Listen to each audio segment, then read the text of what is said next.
আসসালামু আলাইকুম everyone. Welcome to my channel Sanjums. মুরগির চামড়া, দেশি মুরগি কিংবা পোল্ট্রি মুরগি অনেকেই কিন্তু খেতে পছন্দ করে না। তবে আজকে আমরা মুরগির চামড়াটা ফেলে না দিয়ে নতুনভাবে একটা রেসিপি তৈরি করব। আর এই মুরগির চামড়া রেসিপিটা একবার খেলেই কিন্তু বারবার সবাই খেতে চাইবেন। তো আজকের এই রেসিপিটি একদম সহজভাবে আপনাদের সাথে আমি শেয়ার করতে যাচ্ছি। যেকোনো মানুষই কিন্তু এই রেসিপিটা খেলে খুবই পছন্দ করবে। এমনকি বাসায় যদি কোনো আত্মীয় আসে, তবে আপনারা যদি এই রেসিপিটা রান্না করে দেন, তারা কিন্তু বুঝতেই পারবে না যে এটা এতটা সুন্দর। তো চলুন শুরু করা যাক। তার জন্য প্রথমেই লাগছে মুরগির চামড়া। আমি এখানে যে পোল্ট্রি মুরগিগুলো রয়েছে, সেখান থেকে মোট ৫০০ গ্রামের মতো মুরগির চামড়া নিয়েছি। মুরগির চামড়াগুলোকে খুব ভালোভাবে প্রথমে একটু ধুয়ে পরিষ্কার করে নিতে হবে। আর যেহেতু মুরগির চামড়ার উপরে অনেক ছোট, ছোট কিন্তু পশম থাকে, সেগুলোকেও কিন্তু খুব ভালোভাবে এটা পরিষ্কার করে নিতে হবে। এটা পরিষ্কার করা হয়ে গেলে অন্যদিকে কড়াইয়ের মধ্যে এখানে অল্প একটু পানি দিব। যতটা চামড়া নিবেন জাস্ট এটা সিদ্ধ করে ফেলবো এরকম অনুমান করে নিলেই হবে। আমি এখানে ৫০০ গ্রামের মতো চামড়া নিয়েছি, সেখানে 1/2 কাপ পরিমাণ আমি পানি দিয়েছি। পানির পরিমাণ খুব বেশি পরিমাণে লাগে না। তো এরপর দিয়ে দিব স্বাদমতো লবণ।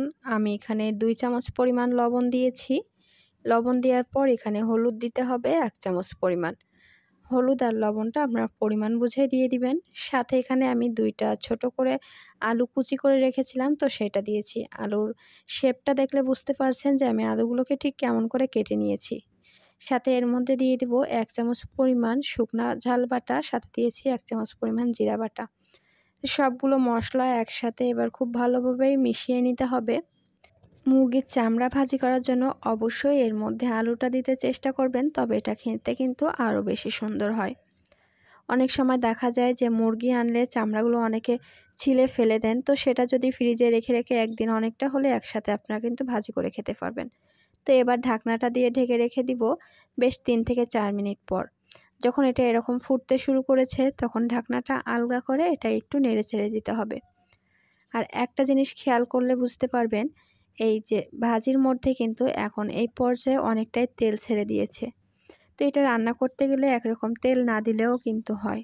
যেহেতু এটা অনেকটাই তেল ছেড়ে দিয়েছে, তো একবার নাড়াচাড়া করে আমি আবারও ঢাকনা দিয়ে ঢেকে রেখে দিব, এটা যতক্ষণ না পানিটা কমে আসে। এই পর্যায়ে পানিটা কমে এসেছে আর উপরে যেগুলো দেখতে পাচ্ছেন সবটাই কিন্তু তেল। মুরগির চামড়া ভাজি করার জন্য এখানে কিন্তু অনেক বেশি পরিমাণে তেল বের হয়। এজন্য পানির পরিমাণটা একটু অল্প দিলেই হয়ে যায়। তো এই পর্যায়ে চুলার উপরে মিডিয়াম আঁচে আমি আরও ২-৩ মিনিট এভাবেই রেখে দেব, যতক্ষণ না আরও একটু কমে আসে। আর এখানে একটু চেক করে নেবেন আপনার চামড়াটা একটু সিদ্ধ হয়েছে নাকি। এরপর অন্যদিকে আমি একটা ফ্রাই প্যান নিয়েছি, তার মধ্যে দিয়েছি ২ টা পেঁয়াজ কুচি। আর পেঁয়াজ কুচির দিকে লক্ষ্য করবেন আমি এখানে কিন্তু তেল দেইনি, জাস্ট এখানে একটু ১ টেবিল চামচ পরিমাণ তেল দিয়েছি।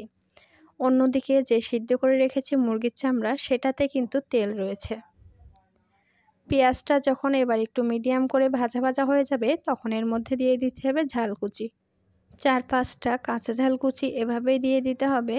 তো পেঁয়াজ আর কাঁচা ঝাল কুচিটা জাস্ট আলতো হতে ৩-৪ মিনিট নাড়াচাড়া করে যখন এটা একটু নরম হয়ে আসবে, এরপর এর মধ্যে দিয়ে দিতে হবে টমেটো। টমেটোগুলো একটু জাস্ট হালকা আদা ভাঙা মতন করে এভাবে নিয়েছি। টমেটোগুলো এবার পেঁয়াজ আর ঝালের সাথে চুলার ওপর এভাবে রেখে ২-৩ মিনিট নেড়ে নিতে হবে। এটা যখন আরও নরম হয়ে আসবে, তখন এর মধ্যে দিয়ে দিতে হবে লবণ। এখানে ১ চিমটি পরিমাণ লবণ দিয়েছি। যেহেতু আগে লবণ দিয়েছি, তো সেই লবণটা কিন্তু ব্যালেন্স করে দিতে হবে। লবণটা দিয়ে এভাবে চুলার উপরে আরও কিছুক্ষণ রেখে দিয়েছি। তারপরে দিয়ে দিতে হবে আগের থেকে যে টমেটো আর আলুটা জাস্ট অর্ধেক পরিমাণ সিদ্ধ করে রেখেছিলাম সেটা। তো এবার এটা চুলার উপরে দিয়ে নাড়াচাড়া করে যেতে হবে অনবরত। তেলটা কিন্তু এখন আর লাগছে না। দেখলে বুঝতে পারছেন চামড়া থেকে যে পরিমাণ তেল বের হয়েছে, এই তেলটা দিয়েই কিন্তু সম্পূর্ণ রেসিপিটা রান্না হয়ে যাবে। চুলার জালে মিডিয়ামে রেখে সম্পূর্ণই চামড়া ভাজিটা কিন্তু আপনারা করে নিতে পারেন। কিছুক্ষণ পর পর জাস্ট এটা একটু নাড়াচাড়া করে দিতে হবে আর নাড়াচাড়া করে একটু ভাজা ভাজা করে নিতে হবে।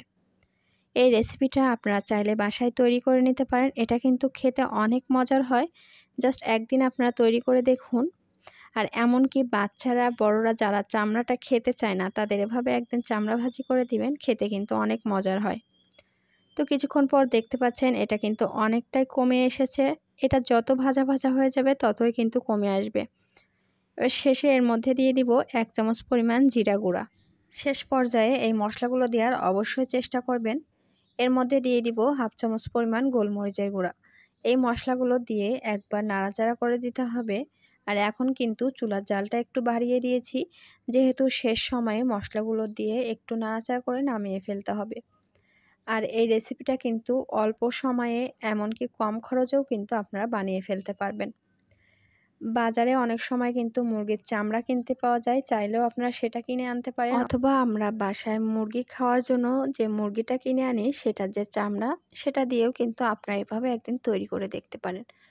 তো এই পর্যায়ে আমি কিন্তু এটা নামিয়ে ফেলবো। এটা কিন্তু অনেকটাই ভাজা ভাজা হয়ে এসেছে, আর আমি এর বেশি কমাতে চাচ্ছি না। আপনারা যদি চান তবে এর থেকে আরও একটু ভাজা ভাজা করবেন। এটা কিন্তু নামানোর পরে অনেকটাই টেনে আসবে, অর্থাৎ এর যে তেলটা সেটা কিন্তু অনেকটাই চামড়াটা আবারও টেনে নিবে। তো আপনারা যতটা পরিমাণ একটু ঝোল ঝোল কিংবা একটু হালকা ভাজা রাখতে চান সেটার উপর নির্ভর করে নামিয়ে ফেললে হয়ে যাবে। এই পর্যায়ে আমি চুলা থেকে এটা নামিয়ে নিলাম একটা বাটিতে। নামানোর পর দেখতে পাচ্ছেন এটা ঠিক এতটা পরিমাণ হয়েছে। এটা দেখতেও যেমন সুন্দর হয়েছে, এটা খেতেও কিন্তু অতটাই মজার। ভাতের সাথে কিংবা রুটি দিয়ে চাইলেও আপনারা এটা কিন্তু খেতে পারেন। একটা চামচের সাহায্যে আপনাদেরকে আমি একটু এখানে উঠিয়ে দেখাই যে এটা দেখতে কেমন হয়েছে। এটা কিন্তু অনেক সুন্দর হয়েছে দেখতে, এমনকি খেতেও অনেক মজার হয়। তো এই রেসিপিটা অবশ্যই আপনারা একদিন বাসায় ট্রাই করে দেখবেন। আর কমেন্ট করে জানাতে ভুলবেন না যে এটা তৈরি করার পর খেতে কেমন হয়েছে। তো আজকের ভিডিওটি এই পর্যন্তই। ভিডিওটি যদি ভালো লেগে থাকে অবশ্যই চ্যানেলটা সাবস্ক্রাইব করবেন এবং সাথে থাকা বেল বাটনটি প্রেস করে দিবেন। এবং আমাদের ভিডিওটিতে একটা লাইক দিতে ভুলবেন না।